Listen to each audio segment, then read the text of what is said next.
Oh, hello. Haven't seen you around here before. I'm not saying you should ignore everything. If you've got a video and everyone's gone, mate, that's really racist, then 100% listen to that. Whee! And I'm just sat, there's me with two girls in bikinis either side, I'm just sort of like in the pool. Willie comes over with a bottle of spirits with like a dispenser thing on it like that. I don't acknowledge it, I don't even look at him, I don't acknowledge him. I'm just talking to these girls, I just go...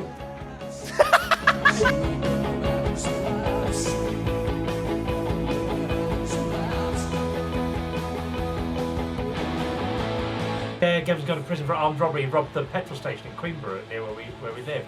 Gavin was telling me the story and I was thinking, has he made this up? This seems mental.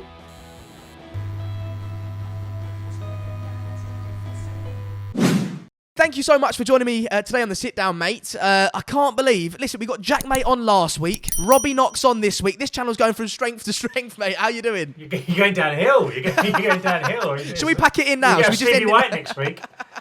Stevie White. Are you in on the sort of the bullying of Stevie White, or are you sort of an outsider with that? I don't like the way that he uses the word bullying, Stevie. I think it shows... I don't... Because it's like people who are genuinely bullied, Yeah. I think... You got to feel for a bit.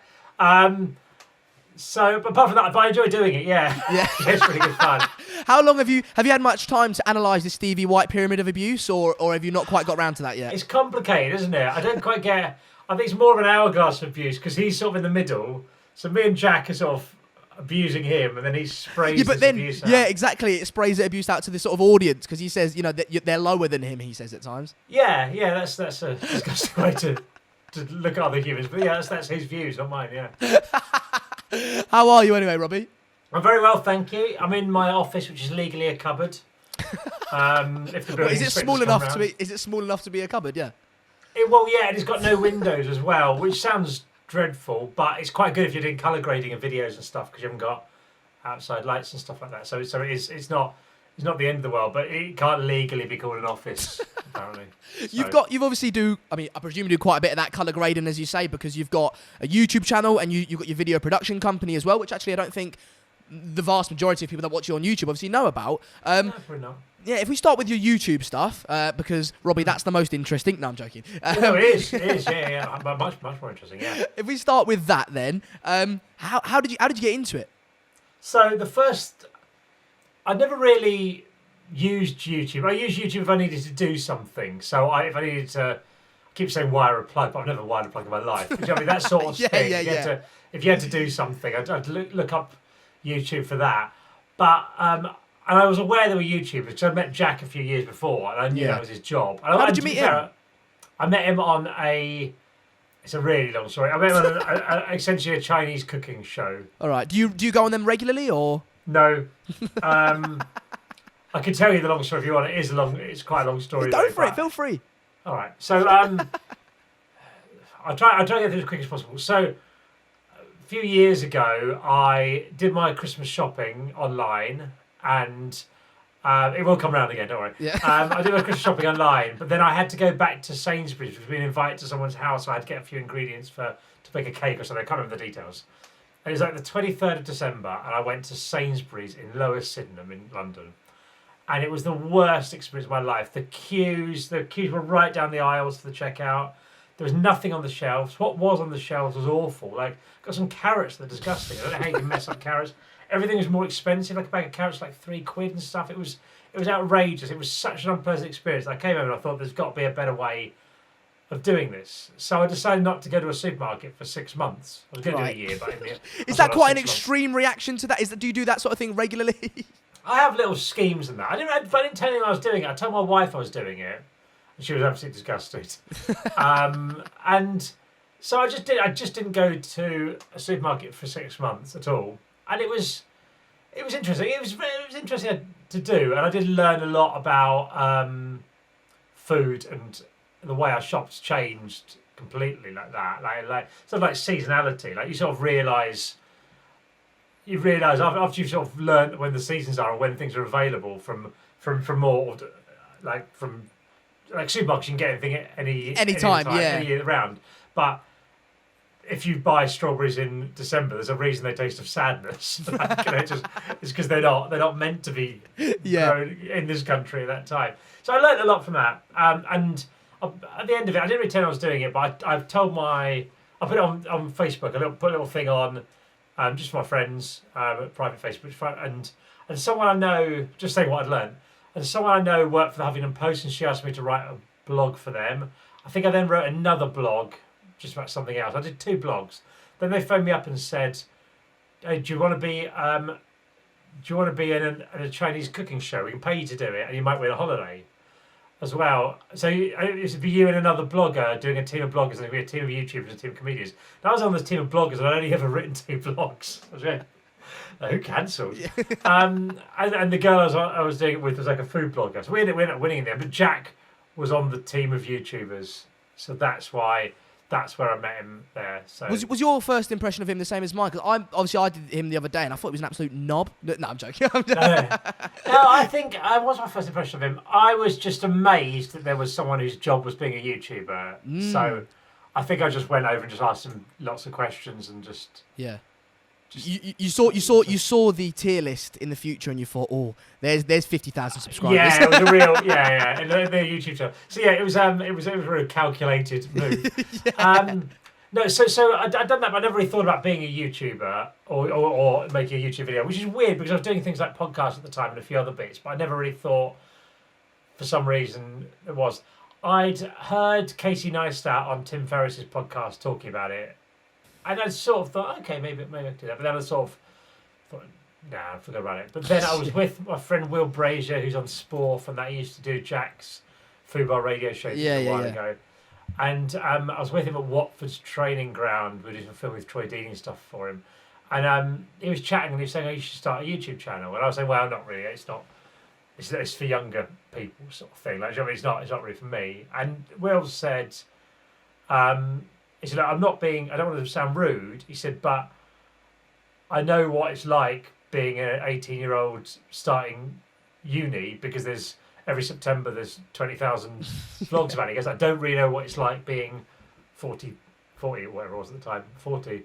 So I think it might be quite interesting. So okay, fair enough. And so I thought, Joe, I'll do a video a week for 6 months to see if I enjoy it. And I just did that, and it seemed to be fairly popular, carried on. And then, Why do you think people have taken to it as much as they have? Because I'm sure you won't mind me saying this. No. The themed videos. That's your words, Robbie, not mine. The theme of your videos. Bin day. I heard you the other day talking about the idea that you had a little bit of lime scale at the top of your shower and you're thinking about doing that. Do you know what I mean? Like little things like that. They're not the most. They're not 50,000 degree knife goes straight through the octopus or something. Do you know what I mean? Why do you think they have taken to it like they have? I mean, I think at the base level, I've worked in sort of TV and video making for 20 years. I can tell a story and I can craft a video quite well in general. But then, as far as the actual content of it, I think there's a lot of pressure that I didn't have when I didn't have the internet or email until I was 18, just because of the time I grew up. And I think there's a lot of pressure now for young people to pretend their life is better than it is. If you know what I mean, like you see this extreme extent, people hiring out fake private planes to take photos for Instagram. This looks like a studio to you at home. I'm in my front room. The kitchen's over there, and I've got a TV over there. It's not a studio. It works. But there's all. I think there's a lot of pressure on people from that regard. But there's some things that everyone does, unless you've got butlers and stuff like that. You have it. Like I remember this is name dropping, but I was on Soccer AM and I was in the green room talking to Noel Gallagher beforehand, and he was saying about how he quite often got asked to for people to do like filming at home with Noel Gallagher. He says he always says no. He goes, because the reality is when I'm at home I'm sat around watching TV and eating my dinner. He goes, it's not very interesting. So the idea of a rock star at home is more exciting than the reality of it, sort of thing. And it's that everyone's kind of got to do their bins. Everyone's got to do all this sort of stuff. And I think if you embrace it and are positive and happy, then I think How do you make it interesting though? Because Robbie, I watch your videos. I said this to Jack. I thought it'd be cringy when I was speaking to Jack that if I went, oh, who are you again? Oh yeah, Jack what? Oh, JaackMaate. Yeah. I've watched 1 or 2 of your videos. I don't. I've been watching Jack for a very long time, and then since Happy Hour, because I actually didn't watch Soccer AM because I was born in 2000, Right. and I just think I watched the Soccer AM in 2000. That's mental. yeah. So I didn't really watch it. So I didn't really watch it, right? But since Happy Hour, I've been watching your content. Why do you think? How do you make it interesting? Because for some reason, I keep watching. Why, Robbie? Why am I watching your videos? I think there's lots of things. I mean, I do quite a lot. A lot of it's in the structure of stories and stuff like that, and how you do. I do a lot of reading on story structure and stuff like that. I've always been quite interested in that, observing things. I think you can learn a lot from just watching other people's stuff. We watch Casey. Every time I watch a Casey Neistat video, I learn something because he's unreal. I think cutting out a lot of stuff that's dull. I mean, getting it and see the pacing. And when you watch it back, if you're editing something and watching it back, if you're starting to get bored of it, then you can sort of go, okay, that bit needs to go, or that bit's too long. Give you that, and having a structure to the story, sort of thing. Whatever you're doing, I think if you're making anything, even a music video with no words, you still need some kind of narrative structure, sort of thing. So having something that flows through it. Like I did a video on making beer recently. It's 20 minutes long, and most of it should be in the kitchen, putting ingredients in a thing. But there's a sort of 3-act structure there. There's the setup where you're saying, I'm making beer. Then there's the main bit, but in there you've got the obstacle. I don't know how to make beer. I've got this. I've got these are the challenges I'm going to have. Sort of thing. I've got this equipment, and then at the end, is the beer going to be nice? That's the final payoff, and hopefully it is something. So you've got a sort of structure to the story, I guess. Yeah, and I think your walking series is actually when I really got into your channel because I'm, as you can't, if you can't tell, I'm a big fan of podcasts, right? Hence why I'm doing one, right? And it, and I heard you say in an interview. Well, is it really a podcast? Anything nowadays where 2 people are sort of chatting like that is sort of deemed a podcast, isn't it? But the bit, I'll be honest with you, with podcasts, when I'll stick them on when I'm cooking because I don't have to watch them if they're videoed. But with yours, there's for some reason I want to watch it because I like the transition bits. Dun, dun, dun, it's relaxing, isn't it? So relaxing. I think, one of the things I didn't expect that I've had quite a lot of messages saying is that people watch it and feel some mental health benefits. Oh, it's therapeutic. Which I didn't really think of. One of the nice messages I've got was some guy who said it was during the first lockdown, and he said, saying, "Hi, just let you know we've just had our first baby. It was really premature. It's really sort of touch and go in the hospital sort of thing, and I can't even go into the room because of COVID. The really hard things." He said, I was so stressed. He said, I just came home and I watched your videos for like 10 hours in a row until just to calm down. So I was like, wow. And things like that are really nice. And so I thought, well, it's a series. It's sort of everyone can do it. There's no special, apart from maybe getting to some of the people and not getting them to do it. There's nothing that anyone couldn't do themselves. I hope if you've got a decent phone with a camera on it, you can make that video. They're not special angles. There's nothing like that. There's not much to it. It's just sat around chatting. So I think it's just a sort of nice, quite accessible sort of thing, and try to make it sort of feel that you're just part of a conversation of people just talking about stuff. Yeah. And it's the sort of, again, I did this with Jack. I started just analysing his content, but in a good way. It's the really relaxed nature of the conversation that I like. With this, it's quite question, Robbie, here's a question to you, and you answer it, and then we have a little chat back and forward. But I'm performing. You know what I mean? I'm performing. But with that video, with those videos, it's really like, I've just what crisps do you like? And it's just like, and it's really relaxed, and it's really enjoyable to watch because it's escapism, isn't it? Yeah, well, I've set the bar really low for what the content is. Sort of thing. So you can just ask literally anything, and I don't really sort of write interviews. There might be occasion I think I want to mention this or something like that. But it's just they're just really nice. It's just kind of talking to someone, and these people are interesting, and they're good at talking because they do YouTube videos, so you can have a good conversation with them, and it's been really nice meeting people that I didn't know, like who I've never met before, like Max Fosh and Becky. Bambino Becky. Yeah, Becky was lovely. And with that one, before we went, I'd arranged it with her, and I'd never met her before. She just messaged me ages before and said we should do a video sometime. I was like, yeah, that'd be brilliant. and I really like it. I think her content's so great. I think she's so funny. And so I arranged to go, and as I was getting to meet her, I saw her. I looked at her Instagram stories. I was about early, and she said, "I'm filming with my favourite YouTuber today." I genuinely looked at her and thought, "Oh God, we better get this done as quickly as possible so that she could get onto that." And it was only after that. Wait a minute, should be me? I was like, "I know you've got to get on, so let's just do this." But so, second favourite YouTuber, sorry, she said. So. And then the day, it was just such a lovely day because we went out walking, had a lovely little chat. We got on really well. We went to the pub and just drank for a bit. Got and pissed. throughout the day, so we were there for hours. So I must have met her about, when did I meet her? Probably about 2 or something. I was there till about 10 or something. So we were together for hours. But about every hour, one of us would just say to the other one, go, "I'm having such a nice time." It was just really sweet. It was just like, "This is really fun." Also, as if it wasn't expected to be that fun. Like you're exceeding expectation at that point, aren't you? Well, no, yeah, you're hoping you're going to have fun, but you don't know. These people. But this is really funny. Yeah, this is brilliant. We should do this more. We should hang out more. Yeah. Have you ever thought about doing like this is a series, not a series idea, but like a 3-part walking camping adventure with you and a couple of other YouTubers or like whatever Tubes is or do you know what I mean, like people like that you know, and then you could do like a 3-part camping, making the food, that sort of thing. Get Saunders' old stove out, make the coffee. Yes, minus the camping. We talked about doing a Christmas special. I don't know if we'll have time to sort it out now because it's getting quite late and there's all sorts of stuff going on. But we had talked about doing like a walk and staying in a pub overnight or something like that, and just have like a group walk, like 3 or 4 of us. That'd be brilliant. It would be good, yeah. I had loads of these walks lined up. I had to cancel because of COVID. Or people who said yes because of that sort of thing. So I'm going to try and get as many of those filmed as soon as we're allowed out of lockdown. Yeah. Well. Obviously, you're an older YouTuber, as you said. You're what, you're in your 40s. You're not. Yeah, 43. 43. There we go. Thank God you didn't go 39. That would be awful. 22. You got 2 years. Grew up in Chernobyl. Yeah. Yeah. Chernobyl.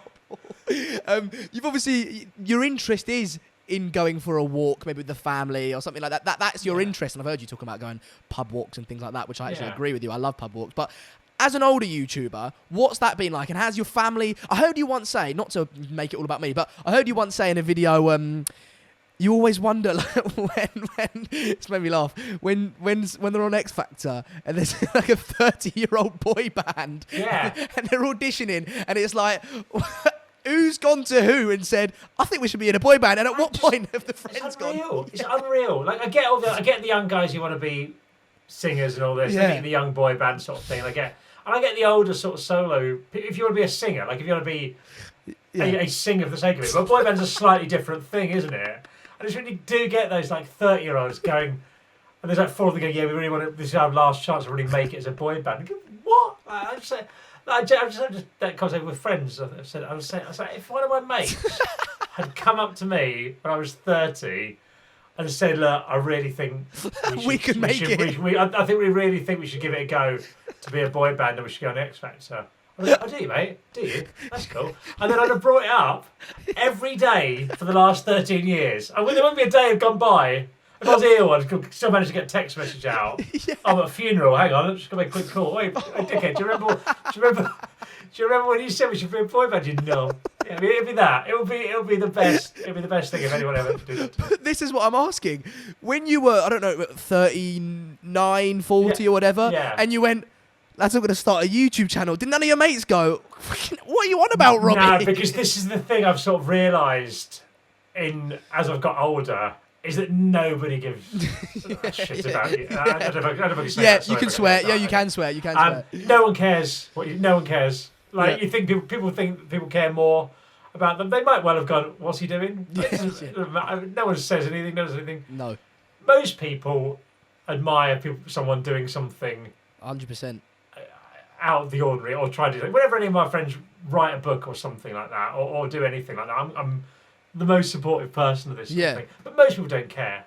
And so it doesn't really matter, does it? What you can do not do anything. Well, yeah, well, not just in somebody case. else does it. Exactly. It's the same with this. Me and Jack talked about it in the episode, Yeah. but it was like, obviously we started YouTube when we were at school. He's 7 years older than me, but you know, relatively. And you know, you get so much stick, but what you're gonna do? Not do something you enjoy because other people might say bad things about it. Like you can't live your life like that, can you?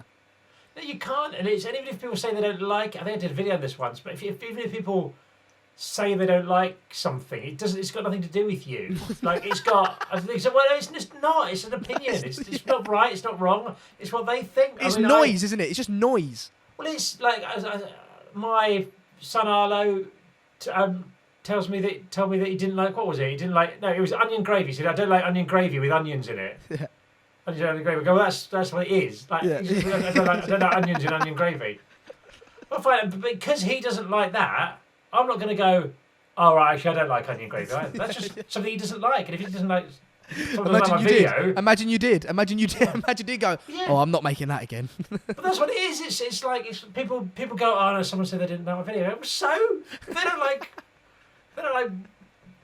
Brussels sprouts. You can stop eating Brussels sprouts. It's got nothing to do with you. No. If you decide if, and I'm not saying you should ignore everything. If you put a video and everyone's gone, mate, that's really racist, then 100% listen to that. But on the quality sort of thing, you decide if it's good, not them. 100%. And as long as you're enjoying it.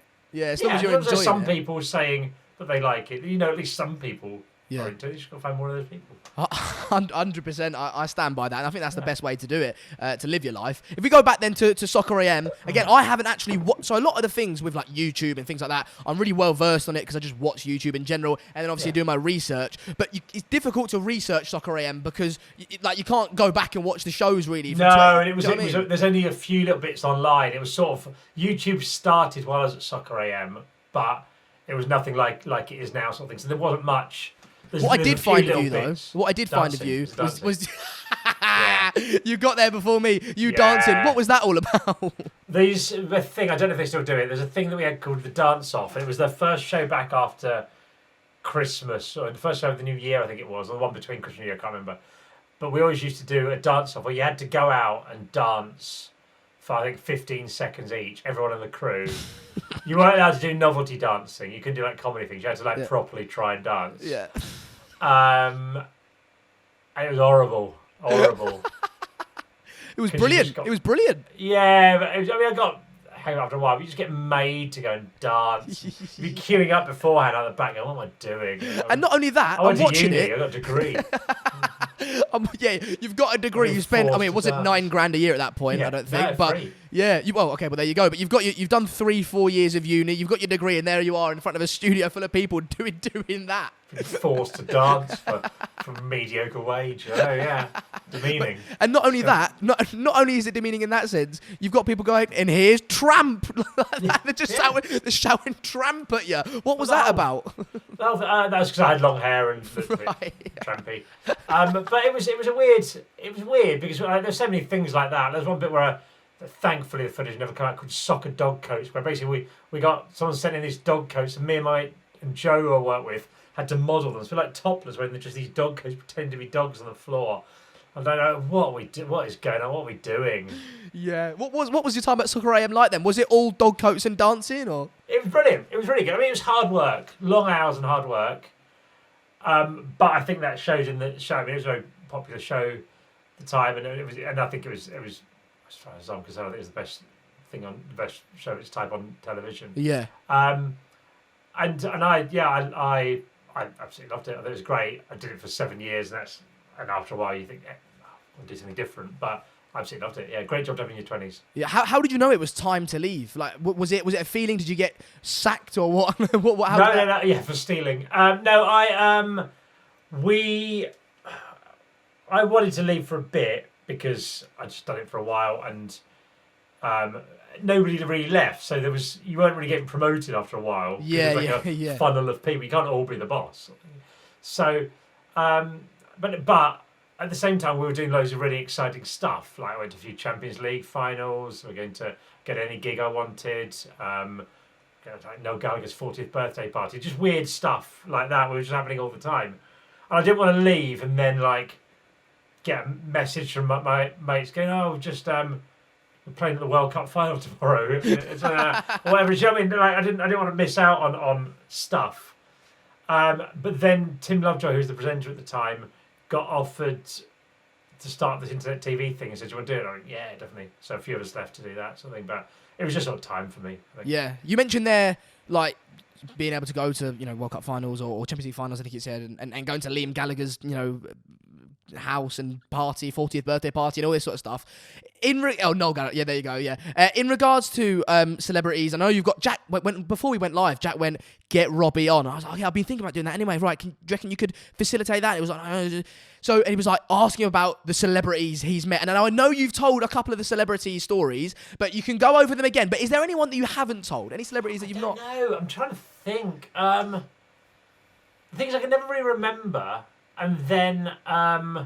You've been on the sit down now, Robbie. So you know what I mean? This is your story. Someone will say something and mention someone. I'll go, "Oh yeah, that's a good story." I'm trying to think. I don't know. I genuinely don't. I don't know because I can't remember what I've said and what I haven't said. Yeah. Well, you did go to Noel Gallagher's 40th birthday party. I know you've told that story before, but for the people that don't that know, was a different party. The birthday party, there wasn't really a. The only thing that happened at Noel's 40th is it was weird. There were so many people there. It was like like Paul Weller and all this stuff like that and all that. And it was a really good night, really fun night, just like a sort of party. But then I remember being with Joe with Soccer and what's his name? Kelly Jones from the Stereophonics was in the toilet. We went in the toilet and he was in there at the same time. And Joe was next to the toilet and I remember just going, I really love your band, Kelly. He goes, "Oh, thanks, mate. Thank you." He goes, "Yeah." He goes, and Joe just went, he had a few drinks. He went, "No, I know loads of people don't like them, but I was like, well, mate, where do you go with this?" He goes, "I know loads of people don't, but I think they're great." And Kelly Jones was going, "Well, no, I mean, we are quite popular. We played like Wembley last week." So we are quite popular. He goes, "Yeah." And Joe's going, "Yeah, I know, but people always say, Stereophonics are shit." And I was like, going, "Just shut up. What are you doing, mate?" And Kelly Jones was so lovely putting up with him. You're saying that. You're not saying it. And he starts going, no. Even to be fair, for me, even a lot of the songs are really bad, but there's a few that are really good. Like they're just mugging him off. It was that sort of thing. I was just going, what are you doing? Joe's the same person. We were at the Champions League final. We were there with Luis Garcia. I think he played for Liverpool, and he was is that my name? Yeah. He got injured. He was injured for the Champions League final, and we were at the day before or the morning of the game. I can't remember what it was. We were at some PlayStation event because they'd taken us out there. We said we'd go along to this tournament they were having, this kids' school's football tournament, and he was there. I said to him, and we were sort of just making small talk, and Joe just went to him. Went, "So you disappointed you're not playing in the Champions League final then?" I'm thinking, God, he's disappointed. Like he's gonna go, no, don't. Day off, mate. Day off. Don't really like the Champions League final, mate. I'd rather sit in the stands, to be honest. Yeah, give me Ipswich away any day. Sort of thing. Just what kind of questions that? Are you disappointed? Sorry, maybe he was playing that. Yeah. Also, you're reminding him. You're like just giving him a reminder of one of the most disappointing moments of his life, the pinnacle of his career. He's having to miss out. Yeah. So, how does that feel, Lewis? Yeah, to be fair, Lewis, he went. Yeah, no, I'd really like to play in it. Yeah. Of course you would. Every footballer would. Mental question. You've obviously, again, you've done a lot. So you soccer, again, this is what I wrote in the email, from sort of soccer AM to your skiing adventures. You've done so many things. In regards to your skiing, I'm a big fan of skiing. I grew up skiing. Oh, brilliant. I am. I'm so glad. Because I feel so sorry, because every time it gets brought up, I get so excited. Oh, Robbie. I talk about it a lot. And it gets mentioned on Happy Hour. I feel really bad when I find myself talking about it again. I go, "I'm sorry, everyone." Because you can't relate to it, because it's such a... I don't think people that haven't been skiing, it's such a Tory conversation here, but the people that haven't... people that like Alfie Days thing, I'm just want to make it clear, I'm not just a Tory. Want to make it clear. I might use, that's great, I might use that, I'm going to tweet that meme in a minute. Good, okay, let's steal that, brilliant. For the people that haven't been skiing, it's so difficult to relate, because it's such an unbelievable, not only feeling to be skiing, but the whole experience, isn't it? It's like the whole, getting your... I mean, I've only been skiing, I'm 20 now, so in my life of independence, I haven't had enough money to be able to go skiing yet, but when I've been with my parents, the whole experience of the après ski and all this sort of... It's amazing, isn't it? It's the best holiday. It's the best holiday you can have. It's unreal. And people go, I'm never scared. I don't really fancy skiing. It doesn't matter. Just go anyway. Just don't ski. The skiing's irrelevant. It's a tiny part of it. It's fun. It's great fun. It's a good thing to do. It's such a small thing of it. I used to organise a trip for like 40 people for a few years, and there were people who came on that who didn't ski, who just went drinking. Well, my wife, we're supposed to go skiing in January. I can't see it happening, but we're supposed to go skiing in January. My wife's coming on. She doesn't ski. She's going to sit in a pub and read a book or something. Great. Have you had a great time? Just being in a mountain, like. It's unreal. It's just the food, the drink, villages, everything. the villages, just the vibes around like the villages are just amazing, aren't they? And like I remember, I was one hotel that we went to was ski in, ski out, which obviously is just unreal. And I remember as a kid, and even as an adult, my parents go on about this, but as a kid, this was like the best thing ever. So obviously you park your car at the bottom of the mountain and around there, and then obviously you've then got to get all your luggage onto this snowmobile, and then the guy from the hotel takes you and like 3 others all the way up in the middle of the night, you know, because you arrived there at whatever time, all the way up the mountain with the snowmobile to your hotel, and then me and like there was like a little button lift like near the hotel, and so we were like maybe like 11, 12. We would sledge. We just buy sledges, or we were snowboarding, so we just go on sit on our snowboards and just slide down and then go straight back up with it. Robbie, what resort was it? I can't remember. I remember we've been to Eastchel. I don't know Eastchel quite a couple times. Yeah, I've never been, but I'd love to go. Yeah. St Anton we've been a couple times. But again, these are all. Just to be clear, I'm not. Sorry. We're sat here talking about ski resorts.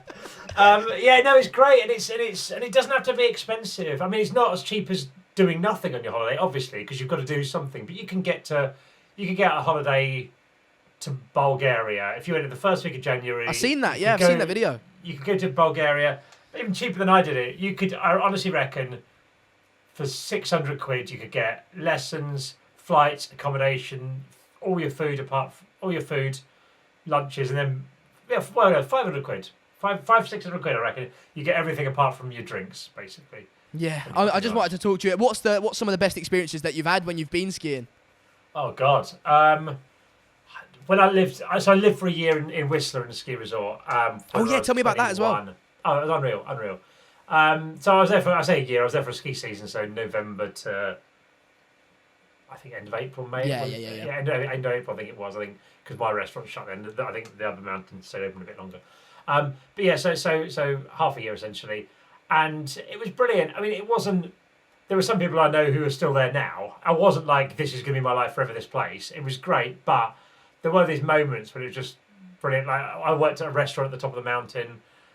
I was in staff accommodations, like student union hall type things, just above the village. And then just below that, there's this pub called Merlin's at the bottom of Blackcomb Mountain that we used to go to. And we'd have, every 2 weeks, on payday, it was like Fubar night. It was fuck up, buy around. So if you made a mistake in the restaurant, you got written up on a board. You had to buy a jug of beer, and essentially anyone could write anyone up for anything. So everyone kind of got written up at some point. If you said something stupid, you did anything. Essentially, everyone's on the list, and then you go there and you'd all buy a jug of beer. And I remember one day I had a great day. It was my day off. I had a Friday. I had a great day skiing on the mountain, perfect conditions. I met with a few friends, and we were walking to get to Merlin. You can walk across the mountain and then down the mountain. So you go sort of across and down. Walked across that, and it was that perfect snow. There's this guy called Guitar Doug. He's still there now. He's a musician. He's been playing for over 20 years. He's brilliant. Guitar Doug. He plays the piano. He plays the piano. Yeah. But he's in a band called the Hair Farmers now. So there's 2 of them. But he was there. And I remember just walking down there, and you're just walking down the slope with Stony Head, this stunningly beautiful place. And in it, you can see like log fires, 50, 100 people you know, with jugs of beer, just singing songs. You go, this is life. Yeah, it's an incredible experience, and I can't recommend it enough to people to do. And I just, one of the main reasons I do skiing is to get, in the hope I get a free skiing holiday at some point. That's why most of my videos imagine, and then I do one of those videos and I spend like a week editing it. Yeah. Is it Merlin's? Yeah, Merlin's. With the nachos. Well, that's not what I was going to talk about, but you've reminded me. Was that the bar where something happened and the owner or your mate said if the camera phones weren't around, then we'd be all screwed? So that was a conversation I had with Guitar Doug. Because that Guitar Doug? When we came back. So no, it wasn't Guitar Doug. Wasn't the guy. There's this guy called Willie who is he was our boss when I was there. And if you look at Willie could be anything between 30 and 90. Like, he's Hawaiian. I could not put a date on him. I know he's older than me, so really, I mean, with some knowledge, when I was, he must have been at least, he must have been 30 maybe when, I don't know, it's very hard to date with, but he's the biggest party animal I've ever met. Like, he spends his winters in Whistler, his summers surfing in Hawaii. Occasionally he'll go like Burning Man or something, you see pictures of him with like 20-year-old girls in bikinis and stuff like that. He's unreal. He's a brilliant guy. And I remember being in Merlin's on one of these nights. We were just drinking like that, and Willie was there, and it wasn't a fancy dress night. I've no idea why, but he was dressed as Tina Turner, and he wasn't my line manager. He was the full boss of the restaurant that worked in, which is like owned by the mountain. It's like the company that run the mountain. He worked for this restaurant there. Yeah. He was the boss of the restaurant, Right. and he was there dressed as Tina Turner, just walking around with like the wig, that sort of classic. Simply the Best video maybe where he's got like the brown wig and all that. Yeah. And anyway, so he was there like that, and then I didn't see him for a while, just chatting around. And as I walked back through, he still had like the wig and the makeup on, but he was completely naked, like completely in a bar, in just the midweek, I think it was. Just like that, just completely naked, just talking to people like that. And what, they were not reacting? They weren't reacting in a No, they were just sort of chatting to him, but just people he knew. And I remember just thinking, like, you're my authority figure. You're like the person I should be looking up. Like, what is this? But when I was talking to... Why? Why is he naked? I don't know. What scenario calls? Make no sense. I don't know. But we've got this. I've got a video. There's a little bit of footage of it actually, and in my Whistler video, and it's from back in the day when we won some prize for having the best restaurant on the mountain that month or something. I don't know what. And we got some money to have a party. So we had a party at Willie's apartment complex. They had a hot tub. They basically had a hot tub and swimming pool party. And there's this bit. And at the time it seemed completely normal. But now looking back, I go, what? And I'm just sat. There's me with two girls in bikinis either side. I'm just sort of like in the pool, like that. Nothing going on, but just sort of just chatting. Just there, yeah. So arms on the side, like that, just leaning against the side of the pool, just sort of chatting like that. Willie comes over with a bottle of spirits with like a dispenser thing on it, like that. I don't acknowledge it. I don't even look at him. I don't acknowledge him. I'm just talking to these girls. I just go. He pours the way out. I swallow. I don't speak to him. I don't acknowledge his presence, and then just sort of swallow it and just carry on talking. Like that's completely normal. That was the done thing, Robbie. It was, and there's these bits in the video where we're making like cocktails and all this sort of stuff, and just like pouring anything. It's mad when you watch it back. But it was great. But the guitar Doug, when we were there last time, we went and met with him. We said, and Doug must meet thousands of people a year. And we said, hey man, we were here in 1998. We come back for a 20-year reunion. And he's going, oh man, those are wild times, weren't they? And I say, it seems pretty wild. Has it changed now? He goes, yeah, man, camera phones ruined it. I said, what do you mean? And he went, well, like, do you remember Naked Limbo? I was like, oh yeah, I remember that. And it used to be like when people would do, like, girls topless doing like limbo underneath skis and all this sort of stuff like that. And like it just wouldn't happen now because some idiot's just going to take a photo on the internet, so no one's going to do it. Yeah. So yeah, I mean there were obviously cameras existing, but people weren't taking cameras on nights out. Yeah. And there was nowhere to. We weren't really putting it online something. So yeah, I suppose that sort of stuff's gone. From Guitar Doug then to Gavin, I want to know a little bit about Gavin.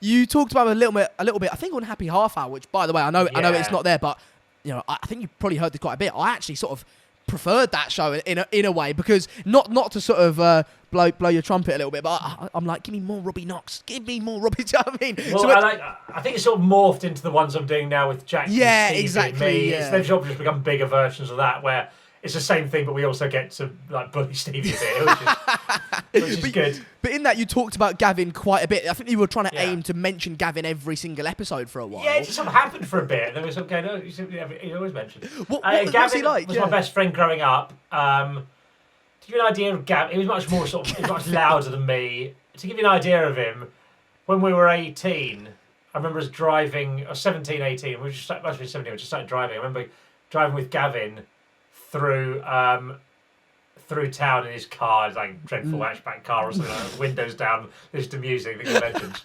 And I remember some stuff, it was like some girl going, "Oh, you Gavin Phillips?" And he goes, "Yeah," like that. And she goes, "I went to play school with me. He used to make me eat paint." And I was like, "Oh, right, okay." So Gavin was like, just he was just my best friends growing up. He was much louder and more confident. And what was the maddest? What was the most mental thing that Gavin did? Oh God. That you can say on here. I remember when we were about 17, 18. Oh, we were 18 because he moved out home. We were working together at Tesco's together, and I remember this. I remember he was getting this girl. I never met her. He was getting this girl, and he wanted to break up with her, and so but he couldn't. He didn't want to have to do it. So he got his housemate, who was a woman, to phone up and say, "Got some really bad news. Gavin's gone to prison." For armed robbery. It's like Jack's old manager. I don't know if you know that story. Yeah. Well, yeah. No, yeah. I do know that. I talked about that in a minute. Yeah. So he said, yeah. The housemate said, yeah. Gavin's gone to prison for armed robbery. He robbed the petrol station in Queenborough near where we lived. She said, "Oh, well, yeah. He got to prison. Yeah. And I said, all right. So Gavin was telling me the story, and I was thinking, has he made this up? This seems mental. Like all this, and I sort of believed it because he wasn't really a liar, but I was sort of thinking, this doesn't sound believable like that. And we went to a nightclub called The Avenue. It's not there anymore in Gillingham that night. I was just chatting there, and this girl I'd never seen before just came up together and went, "I thought you were in prison." And I was like, "No, it's not." And she was in there like that very night in there, and he just, that night after that, like that, or something, yeah, and it was And they were like, "That's unreal," like that. And she starts going like this. Gavin just looked at her and goes, "You're not going to believe this." Of course she's not going to believe it. No one's going to believe this, whatever you're going to say. No one's going to believe. And he went, "They found some new evidence." That's not how it works. It's not how it works. They don't find evidence. You don't get convicted. And then the next day they find some evidence. Go, all right, off you go to the Avenue nightclub. As if there's not like loads of legal proceedings. And we'll see if we'll have another trial. It's not how it works. But she believes. She goes, "All right, yeah." And then like again, I think like a week later he goes, after the go, "Yeah, no, Gavin's back in prison." Just mental stuff. Just the way he said, "You're not going to believe this." I should hope she doesn't. I have no respect for her. She does whatever you're going to say. You mentioned that you know a little bit more about Jack's manager. What? Well, no, I remember was I met him a few times. Right. I didn't think anything sus. But then the night the night before he went to prison, me and Jack were supposed to be going out with him in London, and I was quite tired. And Jack messaged me and went, "Oh man, I'm really tired. Can you be asked to go tonight?" I was going, "I'm knackered as well. Should have been it off." So he said to James, "Might I give it a miss tonight? Do you mind?" They went, "Oh yeah, no problem." And then next thing, Jack, next day or the day after, something like that, like Jack went, mate, look at this. He sent me something like that. He sent me the article. I was going, "Oh my God." Oh, what I found weird about it is that, like, obviously I get the night before you go to prison. I don't think we might not have known he was going to prison, but I mean he was planning a night out. But like, I get why I'd want to go with Jack. He'd met me like 3 or 4 times. Well, you got to be someone better to go out with the night before you go to prison than me. And we blew him off. How bad's that? Oh God, yeah. What a weird fella. Oh yeah. I mean, I wanted to quickly touch on as well, just before you wrap up, because I know you've got something else to do after this. What you were talking about there, your family. How have they reacted to you doing YouTube? And then also, as obviously in research of this, I saw that you Kitty's birth. What happened there? Kitty's birth. Yeah, the family are sort of fine with it. I mean, the kids. I figure if I keep doing it for about a few more years, they'll get to the point where the kids think it's cool. They sort of do a little. Yeah, do they? Bit, they do watch some YouTubers, but there'll be a point where they're going to start watching your Bambino Becky's, your JaackMates. That sort of people. Hopefully not Jack. They'll probably think it's like, well, yeah, it'll be fine. Because obviously they know Jack, they've met Jack, but they're going to eventually go, "Okay, that person, right? That's I know cool, who he is," yeah. something like that. So I think it'd be cool. Kitty, my daughter, gave delivered her by accident on the bathroom floor. As you do. Essentially. That's Yeah, literally it's a long story that I never get through, but it's that's essentially what happened. Yeah. That's mental, and I think it's true that because my girlfriend, I was like, any questions for Robbie, and she was like, does Robbie's kids think that he's cool? He's a cool dad and he's a cool YouTuber? Because there is going to get to a stage. I think they'll start to find it cool, and then eventually they'll be like, ugh. Dad, stop! Do you know what I mean? Oh, it could go one of two ways. Or it could go both because they're not exclusive. You can think something's good, and then to your mate say it isn't. I mean, there's a mix sort of. I think I'm a good dad. I think I'm engaged with them. I think. It seems so. So yeah, I think they'll like it. Yeah. What I noticed like when your video with your PO box opening, I think it was with Otto. Yeah. Isn't it weird that I know your kid's name? It's just obviously from watching the videos. You speak to him in quite like an adult way, and even Arlo at times, like obviously a little bit less because he's a bit younger. But you do seem to you don't seem to baby them really, and if they want to do something, like they just go and do it. Just have a chat with them. Teach them to be good adults, not good kids. Yeah, you know what I mean? Like, so that sort of thing. I think so. Yeah, and it's I don't know. People can be a bit worried. You mentioned like no, my kids. People sort of go, I wouldn't want this on the internet. I wouldn't want on that. It's not true. You've got absolute control of what you put out on the internet. Like people don't know anything about my kids other than that they're nice kids. Yeah, seem like really sweet kids. I mean, they're nice. I didn't put anything. Kids, no kid's always like lovely and smiley sort of thing. But I wouldn't put it on the internet. Like the other day, I mentioned something the other day. But my daughter's hamster went missing. She's obviously really upset by that. So it would make a great video to try and find a hamster. She's got behind something, but she's upset. So there's no way you do that sort of thing. But you've got my mum lives in a house with us. In a sort of granny annex sort of thing, but she doesn't want to be in videos. You never see her. No one knows. No, it's true. I have no idea. Yeah. It was quite. That video with Otto the other day had me absolutely cracking up, Robbie. It was like it's such subtle comedy, isn't it? But he's so brilliant. He's the funniest people I know. He just yesterday morning. They got this thing at the school called dojos. When you do well, you get a dojo. Like it's like a point on that. I don't know. My wife deals with all that stuff like that. And it was in the morning before school, and I'm ready for school. And I was on a tablet just playing a game like that. And my wife looked at the dojo app and went, oh Otto, yesterday you got 4 dojos. And usually I went, ooh. It was such good. It was so funny because he's never said or done anything like that before. It was such an over-the-top reaction to something like that. And normally you've had the kids to be like really sort of like, oh yeah, I'm so proud of myself. Ooh, just kind of this game like that. And you can see he knew he'd been really funny because he kept looking at me, keep grinning while he's doing the old Brent look to the camera like that. It was so funny, so good. The bit that made me laugh as well. There was loads of bits in it, but there was a bit where there was this really, I think it was really well crafted, like a fairy door, right? It's like it's a really well crafted thing. You go, Otto, what do you think of that? And I think out of 10, I think he goes like 4 or 5 or something like that. And you go, and what do you think of the bubble wrap? And he goes 10 to 10. Yeah, that sums up. Kids, he said, and some bloke has written a book or something. He goes, what do you think of it? It's not that good. It's not that good. Well, but to be fair, he said he wouldn't read it, but he wouldn't give it a mark. He hadn't read it. But he said, I said, what would you think of the drawings? They're not that great. That was brilliant. Anyway, Robbie, I know you've got to jump. I know you've got to shoot. Thanks so much for joining me, mate. I hope you have enjoyed the show. I've had a lovely time. Thank you very much for having me. It's been the best day of my life. Good. Likewise, Robbie. Likewise. Yeah, guys, I hope you guys have enjoyed that at home. An hour or 50 minutes have flown by. Make sure to like, make sure to subscribe, and I'll see you guys in the next episode. Cheers.